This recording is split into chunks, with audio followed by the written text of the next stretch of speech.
బాబు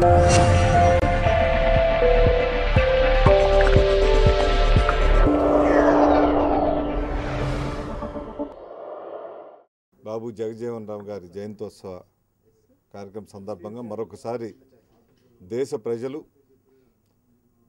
ఈ దేశంలో బడుగు బలహీన వర్గాలకి అత్యధిక ప్రాధాన్యత ఇస్తూ తను స్వశక్తిపై అంత ఉన్నత స్థాయికి వెళ్ళి ఒక ప్రతినిధిగా ఒక మంచి ప్రజాస్వామ్యవాదిగా ఈ దేశం కష్టకాలం ఉన్నప్పుడు డిఫెన్స్ మినిస్టర్గా రైల్వే మినిస్టర్గా వివిధ శాఖలు నిర్వహించి తన పరిపాలనా నైపుణ్యాన్ని నిరూపించుకున్నటువంటి ఒక మహనీయుడు. ఇప్పుడే చెప్పినట్టు వారి సేవలు అయితే ఉపయోగించుకున్నారు, కానీ వారికి సముచిత రీతిన సత్కరించడంలో కాంగ్రెస్ పూర్తిగా వైఫల్యం చెందింది.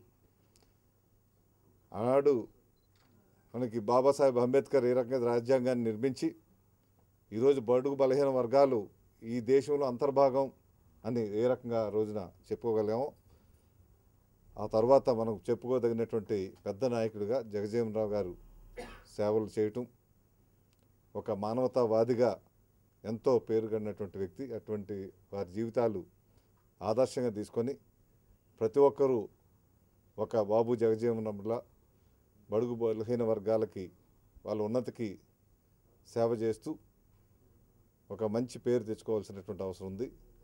ఈ రాష్ట్రానికి సంబంధించినంతవరకు దివంగత ముఖ్యమంత్రి వైఎస్ రాజశేఖర రెడ్డి గారు వారి మీద ఉన్నటువంటి అచంచలమైనటువంటి ప్రేమతో బహుశా ఈ దేశంలో మొట్టమొదటి దివంగత ముఖ్యమంత్రి రాజశేఖర రెడ్డి గారు ముఖ్యమంత్రి ఉంటుండగా బాబు జగజీవన్ రామ్ గారి జన్మదినోత్సవ సందర్భంగా ఒక పబ్లిక్ హాలిడే ప్రకటించాలన్నది తీసుకున్నటువంటి నిర్ణయం మన రాష్ట్రంలోనే తీసుకున్నాం.